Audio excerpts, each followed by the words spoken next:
Fiona, thank you. Welcome to Friday's Look North. No directly elected mayors. Bradford, Sheffield and Wakefield all vote against. The Leeds count is still underway. Well, there's only a few more minutes left till we are expecting the results of that Leeds count, and we're hoping to bring it to you live. We'll have analysis of what all this means. Plus, George Galloway's Respect Party ousts the Labour leader of Bradford Council. We believe that Labour's complacent arrogance and abandonment of their traditional values and many of their traditional voters are what has led to this sorry past that they find themselves in today. And in other news, the soldier with a heart of gold. The funeral of Private Daniel Wilford is held in his hometown of Huddersfield. And the final push. Which Sheffield club will get automatic promotion to the Championship? Cloudy skies in Elland in West Yorkshire today. Skies here should be much brighter this weekend, but gardeners beware, there are frosts on the way. Join me later.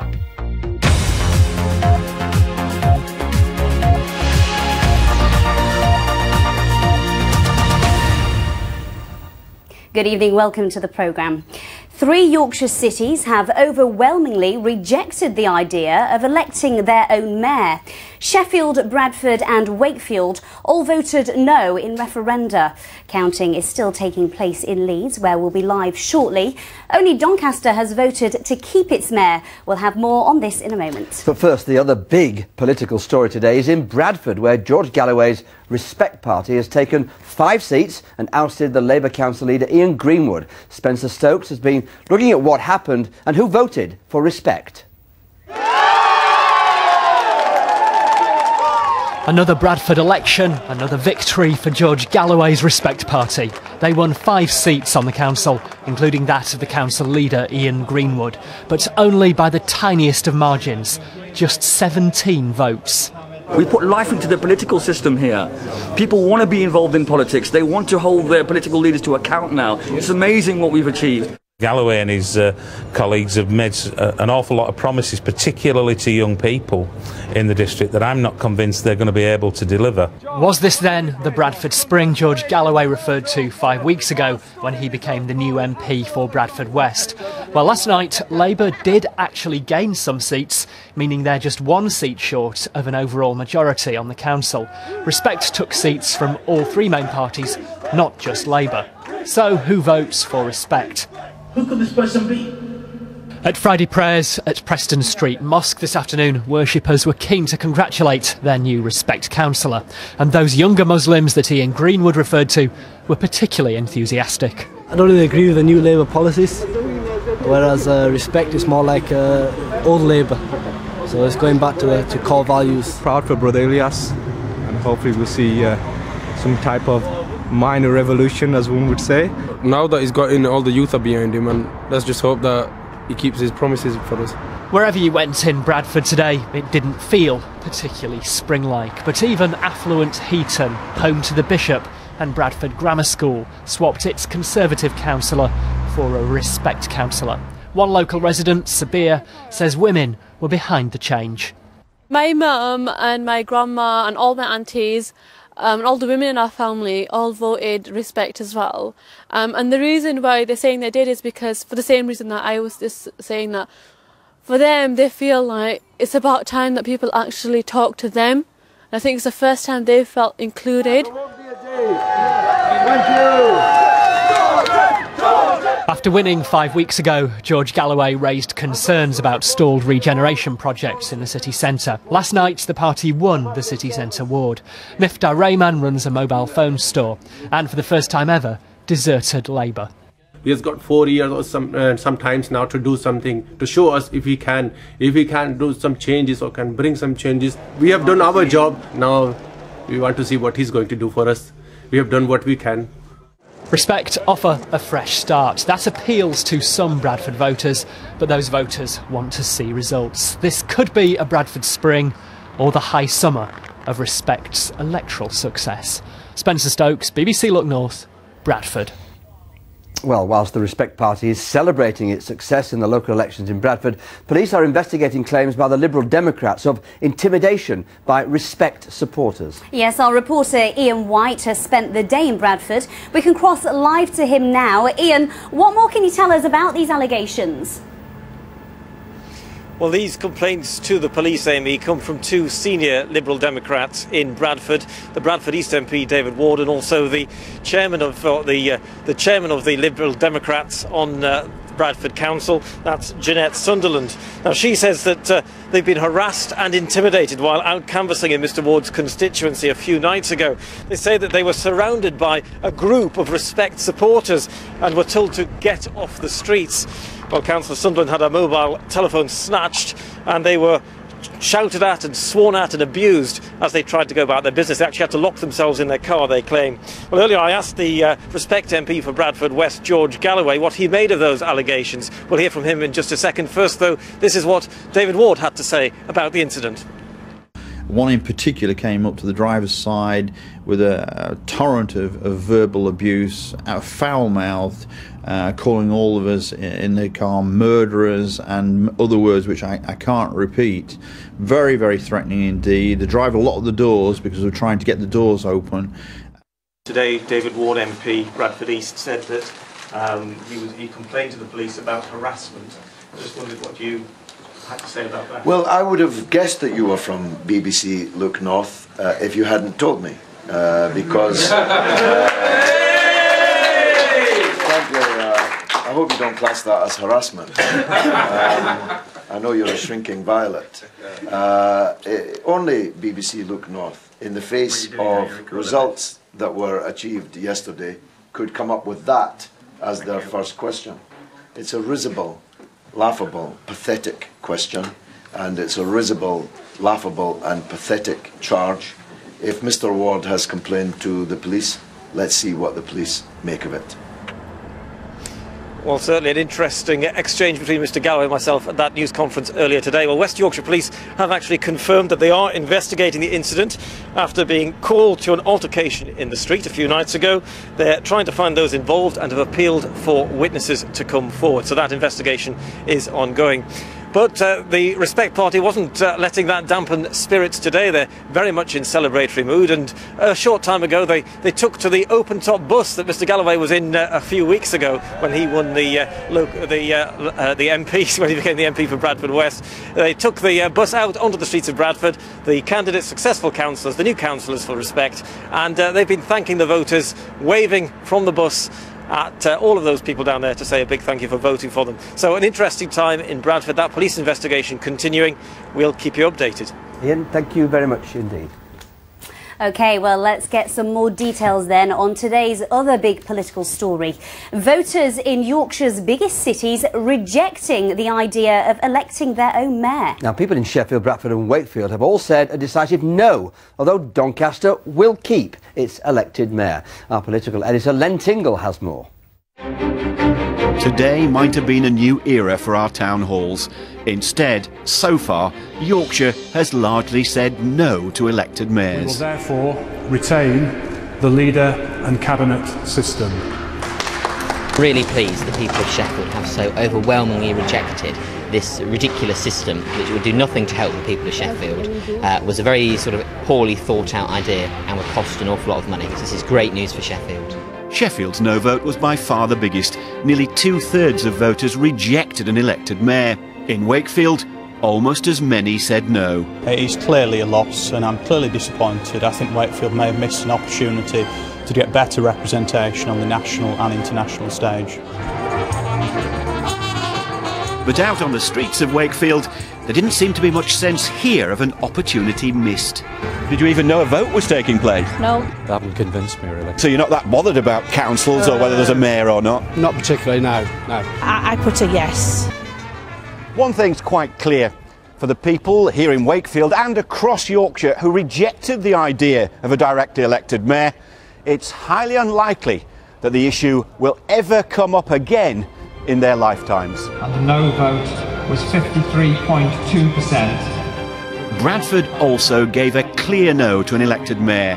only the people of Doncaster voted yes to keeping theirs. And so, instead of a series of powerful new city leaders, Doncaster's Peter Davies remains the only mayor directly elected by the people of Yorkshire. Len Tingle, BBC Look North. Well, our reporter Danny Hewson is at the town hall in Leeds now. Yeah, we're expecting the results of the mayoral referenda. Danny, so is counting still underway there? Yes, that's right. There is still a few ballots being counted behind me. We are expecting the result imminently in the next few minutes, but of course Leeds was the last place to start counting. They didn't start counting until 4 o'clock this afternoon.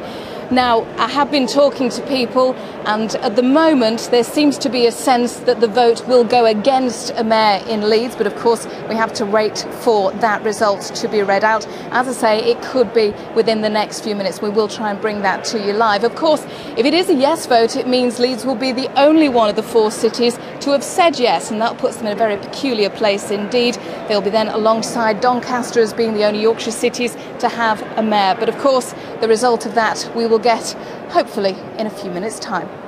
We do. Danny, thank you very much indeed for bringing us up to date. Well, apart from the mayoral referenda, there were also council elections across the region. There's been no change of control at any of our councils, but Labour has significantly increased their number of seats, while the Liberal Democrats have lost 26 seats. 9 of these were in Sheffield. Labour now have a comfortable majority on Sheffield City Council, which only 2 years ago was run by the Lib Dems. One of Labour's biggest successes was in the Broomhill ward, where former Lib Dem council leader Paul Scriven lost his seat. He was beaten into 3rd place by Labour and the Greens. But not gone away, still a Liberal Democrat, and he's still going to be here in Sheffield, and we're still going to be here. I mean, Labour want us to disappear from the city so they can turn it into a single party state, their fiefdom. That's not going to happen. The city will never allow them to do that. The result today reflects that. What we've got to do is go away, regroup, and that's what we're going to do. Well, all the results in the local elections in our region are now in. And just to confirm, there's been no change of control at any of our councils, with Labour gaining a total of 61 seats. The Conservatives and the Liberal Democrats have both suffered losses. 3 of our councils, Bradford, Calderdale and Kirklees, still remain with no overall party majority. And of course, you can get all the election results from across the region on the BBC website. That's bbc.co.uk/vote 2012. So what does this mean for the political landscape tonight across Yorkshire? Harry? Yeah, well, to analyse these results, I'm joined in the studio by Professor Colin Mellors from York University. They're boring local elections. This one wasn't, was it? Hardly so, and they matter, of course. It's always very sad that on these occasions the turnout is so low, and most people vote exactly the way they're feeling about national politics rather than local politics. So interpret what's happened about elected mayors then. Doncaster saying yes, and the others, and we don't know about Leeds yet, but the others saying no. Very simple, and that is the electors are not interested in tinkering with the political system, whether it's alternative voting systems last year, mayors this year, and possible House of Lords reform in the future. They're just not, they don't see it as important, and you can only explain the Doncaster one. It's on the basis if you've got it, why get rid of it? If you haven't got one, why bother? What voters are interested in, who's going to protect my job, who's going to protect the services, who's going to protect the economy. Are you surprised about the way that these votes have been cast last night? Not really, and one of the things, if you look at the votes, they're very consistent across the board, with the exception of what happened in Bradford. Pretty consistently that Labour did very well, and not only recovered from their 2008 position, because those were the seats being contested this time, but actually made up some ground. Let's talk about the Respect Party. Is this the Bradford spring that George Galloway predicted back in March? Famous answer would be too soon to tell. Certainly one of the things, and there's a real lesson for all of the parties, is not only did they take votes away, that they brought new votes in, people who wouldn't otherwise have voted. It's one of the few areas where the turn-up actually increased, compared with most places where it's pretty dismal. When you look at someone, a council leader, an ex-council leader in the case of Paul Scriven in Sheffield, and Ian Greenwood, of course, the current council leader in Bradford, difficult pills for them to swallow, especially Ian Greenwood, 17 votes. It's really hard, isn't it? And inevitably getting a leader scalp is always going to be a trophy for any of the parties. And one of the things I think is always really sad on these occasions, and all of the national leaders who've lost seats across the country have said this, is a kind of an apology, because what we've been judging is what people are feeling about national politics rather than the performance of people who put in enormous time of their own volition in our local council chambers. To interpret this, a disastrous night, can I use that word for the Lib Dems throughout the country? Fascinating on the radio this morning that the Lib Dem president was saying, well, it was no worse than last year. So they got a kicking last year, they got another one this year. It's pretty dismal.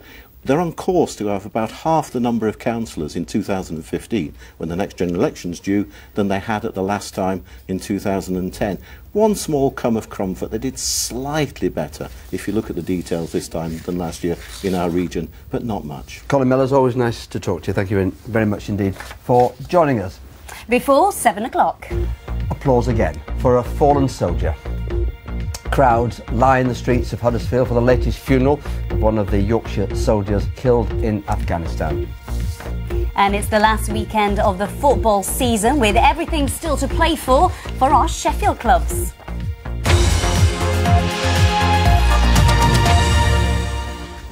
But before that, we can now cross over live to Leeds Town Hall, where Danny Hewson is there, and I believe that we have a result that's in. Danny, it's over to you. What can you tell us? Yeah, absolutely. The vote is just coming in now. The returning officer is making that. He's about to announce those results. The number of ballot papers counted is 174,442. The number of votes cast for by a leader who is an elected councillor chosen by a vote of the other elected councillors, this is how the council is run now, is 107,910. The number of votes cast for by a mayor who is elected by voters, this would be a change from how the council is run now, is 62,440. The number of ballot papers rejected at this referendum is as follows. So, as you can see, that is a substantial majority that have voted against an elected mayor. I'm delighted to say that we can be joined now by the leader of Leeds Council, Keith Wakefield. Keith, you were against this anyway. How are you feeling about this result? Absolutely delighted that the people of Leeds have made a very clear and decisive decision in rejecting the elected mayor model for Leeds. This is something which has happened in all of our cities. Why do you think that this is? I don't think there was enough information. I don't think people thought there was enough difference. And I think people prefer the model which actually says councillors belong to communities. And in Leeds, we've got a diverse range of communities rather than just one person. So I don't think the argument was a very good one for one, and I think people have worked that out, and it's been a very expensive distraction for the people of Leeds. It's been difficult for you, of course, because if they had voted yes, you would have felt that you would have had to stand. Why did you feel that was going to make you a hypocrite if you came out and did a lot more shouting? Because people wanted more shouting, didn't they? I think they wanted a proper argument and debate about the pros and cons. And of course, I've always been determined to do my best for Leeds, whatever model. But I actually think there are better models than the elected mayor model for this city. So yes, it was difficult, but as you rightly said, I did come out and say that I wasn't in favour of it, which would have put me in a very difficult position if I wanted to carry out that role. Just very briefly, the cost here, they estimate about £250,000 for each referenda. That could have been used much better in Leeds, couldn't it? I think most of the money, most of our time could be spent on the big issues affecting people in Leeds. And that's transport, it's the economy, it's investment, and above all, it's unemployment, particularly for young people, where we've got 48,000 young people under 24 unemployed. I think people would that be absolutely. Thank you very much for joining us, Keith. So, as we've said, no from Leeds. That is four cities in Yorkshire who have said they did not want an elected mayor. So only Doncaster continues with an elected mayor from now on. Danny, thank you very much. Let's get reaction from Professor Miles. Just grabbed you just before you left. Is that the end of it then, as far as mayors generally are concerned? I suspect it is, because if there was ever going to be an argument for an elected mayor, it was in places like Manchester and Leeds, where the city region has a potential to, not quite as much as London, but certainly to make its platform to promote the area and to promote the interest, and clearly the electorate aren't interested. Thank you for staying on. Go and get some sleep. Other news from around Yorkshire now, and around 1,000 people gathered in Huddersfield town centre this morning for the funeral of a young soldier killed in a bomb blast in Afghanistan in March. Private Daniel Wilford served with the Yorkshire Regiment and died alongside 5 more servicemen in an explosion. Mourners at his funeral were told he was an exceptional soldier who died helping to make the world a better place. Kathy Killick was there. It's the third time this week the crowds have gathered to mourn the loss of a young West Yorkshire soldier, and the second time in as many days they've gathered here at Huddersfield Parish Church. Around 1,000 people braved the chill, breaking into heartfelt applause as the coffin circuited the church. Private Daniel Wilford was 21 and joined the army twice, once on leaving school and then again after a brief spell working for Morrison's. His mother Diane, stepfather Paul and brother Alex followed his wish for a simple ceremony, befitting his unassuming and honest nature. All soldiers who go into action write a final letter to their families in case something happens, and it was found that Daniel's request was for a simple funeral, not a military funeral, and the difference is simply that the pomp and circumstance is not around today. There was, though, a strong army presence and a eulogy given by his commanding officer who knew him well, which was relayed to the crowds outside. He was an exceptional warrior gunner, whose calmness put many a commander to shame and gave everyone in his team a huge confidence boost knowing he was their gunner.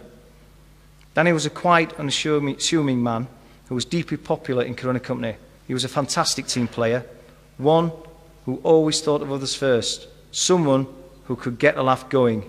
He had nothing but time for everyone. If you needed a smile, he was the man you went to see. I think people of all ages, all cultures, need to come together in a time like this, and I think Huddersfield's that kind of town. People do come together, and I think it's important that we show solidarity in our respects for the family more than anything.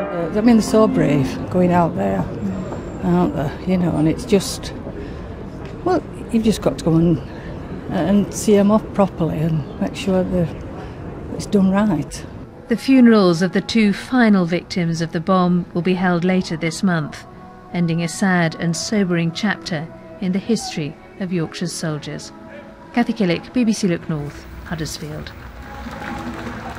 A great soldier, wonderful tribute from the people of Huddersfield. The extraordinary battle between the 2 Sheffield clubs for automatic promotion to the Championship comes to an end this weekend. Yes, having played catch-up for the past few weeks, Sheffield Wednesday are now in the box seat to go up, which would leave Sheffield United to battle it out in the playoffs. Now, if the Owls beat Wickham at Hillsborough, they've done it. Slip up and Sheffield United will hope to take advantage down in Exeter. Here's Tanya.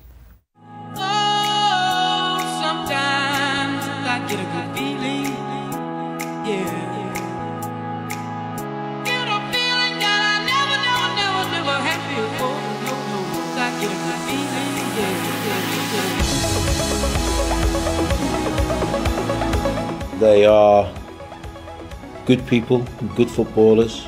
They've played in front of, most of them would have played in front of big crowds before, but will need all the experience, all the calmness and all the determination and grit and everything else, and you put it in a big pot and you mix it all up and you hope that on the day you've come out with the right ingredient.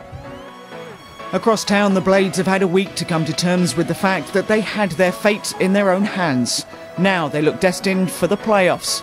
Unless the Owls slip up, of course. We can't hide the fact that we're disappointed we didn't win. You know, there's been a frustration for all teams. You know, we can all look back and what if and what but. You know, if this is what happened, but it's where we are now, and we have to make sure that from this point onwards now we're very positive, and if we have to go into the playoffs, then they approach them, you know, in a great frame of mind. Hillsborough is a sellout. It's the blue and white half of the city that now stands on the brink of one big party. You see the Reading, Southampton, the celebrity they had, and obviously we imagine yourself on this position, but like I'm saying, we still have hard work to do. I can't ask any more from them and what they've done except to give me one more victory, which will guarantee them a life-changing experience, and that's what it's all about in football. Will there be one final twist, or will the Owls go soaring up? Follow it all, as ever, on BBC Radio Sheffield. And their coverage, as ever, will be absolutely brilliant. Yeah. Cricket. It's been a frustrating day for Yorkshire as they chase their first victory of the season in the County Championship. Yes, a sea fret in Scarborough meant play didn't get underway in earnest until this afternoon. But the bad weather didn't put off one young tyke who took the opportunity to practice on the boundary. Look at that, lovely. He'll be a future Yorkshire player, I can tell you. Now, when play was possible, well, I like to see Look North, don't you? But Steve Patterson claimed 2 more wickets, leaving Leicestershire on 102 for 3 at the close of play. The big question we're asking, Paul, is will the weather be OK to make sure that that victory happens tomorrow? I think there'll almost be a full day's play tomorrow. Really? At North That's Marine good to Road, know, because it's been freezing, hasn't it? You were frozen yesterday, though. Well, this afternoon, 7 degrees at North Marine Road, which is the average for January, so it's hardly surprising they're all complaining it's been freezing. But yes, 1 or 2 showers at Scarborough. Yorkshire should win that one, of course. Just look at that. What a beautiful picture. Ribblehead Viaduct. It's our only one tonight, and if you've got some from this weekend, Paul the Weatherman at bbc.co.uk, and there's a brand new blog there as well, bbc.co.uk/Paul Hudson. So a chilly weekend with some damaging frost, but much brighter, and at last we will all see some sunshine, a little ridge of high pressure sort of settling things down, but I'm afraid next week, after a dry start on Bank Holiday Monday, weather fronts means another washout, I think, from late on Monday onwards for much of next week. A lot of rain to come. But in the short term, we've had that cold front that's brought some patchy rain down from the north and behind. The air's all the way from the Arctic, so it is going to be cold this weekend. Sunday morning, we could get down to -5, which would be damaging for tender plants. But it's brightening up now across north and west and then South Yorkshire. Then there could be 1 or 2 showers following from the northeast, perhaps 1 or 2 on the wintry side. But the emphasis is on a good deal of dry weather with a widespread frost, a touch of air frost in more northern and western areas. -1 across the Yorkshire Dales is 30 degrees Fahrenheit. So the sun will rise in the morning at 5:21, setting at 8:45, your high water time in Scarborough at 4 o'clock on Saturday morning. So tomorrow then, a much brighter picture, variable amounts of cloud, and there will be 1 or 2 showers around, possibly wintry, but much more in the way of sunshine. So the emphasis is actually on a lot of dry, bright weather, but it will be cold. Again, a bracing day in Scarborough with highs of 7 or 8 degrees. Again, that's the average for the middle of January. Inland, we're looking at 9. Pleasant in the sunshine, but in the shade, and when it clouds over, it will be cold. A damaging frost Saturday night,